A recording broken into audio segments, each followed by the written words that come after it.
সম্মানিত ভিউয়ার্স, আসসালামু আলাইকুম। আমি Kausar Hossain electrical and mechanic channel থেকে আজকের এই পর্বে আমি আপনাদের দেখাবো পেগাসাস 3500 মডেলের D322 বুট এই মডেলের কিভাবে রোটেশন চেঞ্জ করতে হয়।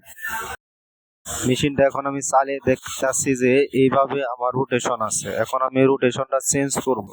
রোটেশন এখন উল্টা করব কিভাবে দেখেন। এখন আমি বুটের পি এবং মাইনাস বাটন চাপ দিয়ে ধরবে একত্রিত, প্রথম পি তারপর মাইনাস চাপ দিয়ে ধরে আমি পাসওয়ার্ডে যাব 2013, কারণ এটি আমার স্পিড পাসওয়ার্ড আছে 2013। এই স্পিড পাসওয়ার্ডে আপনারা যাবেন 2013-তে যেয়ে এখন আমি ওকে বাটনে চাপ দেব।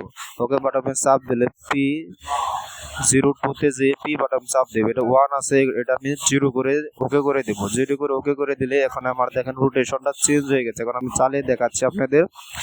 রোটেশনটা এইভাবে এখন উল্টা ঘুরতেছে, তখন ওইভাবে ঘুরতেছিল, এখন উল্টা ঘুরতেছে।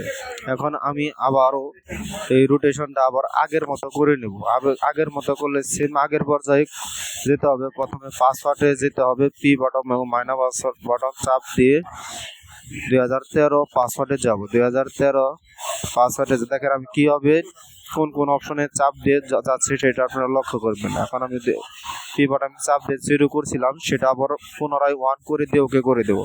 পুনরায় 1 করে দিয়ে ওকে করে দিলাম। এখন দেখেন আমার আগের পর্যায়ে চলে গেছে। এখন আমার রোটেশন আগে যে পজিশনে ছিল সেই পজিশন আছে। এইভাবে মূলত D322 এই বোর্ডের এইভাবে রোটেশন চেঞ্জ করতে হয়। সকলকে ধন্যবাদ। আসসালামু আলাইকুম।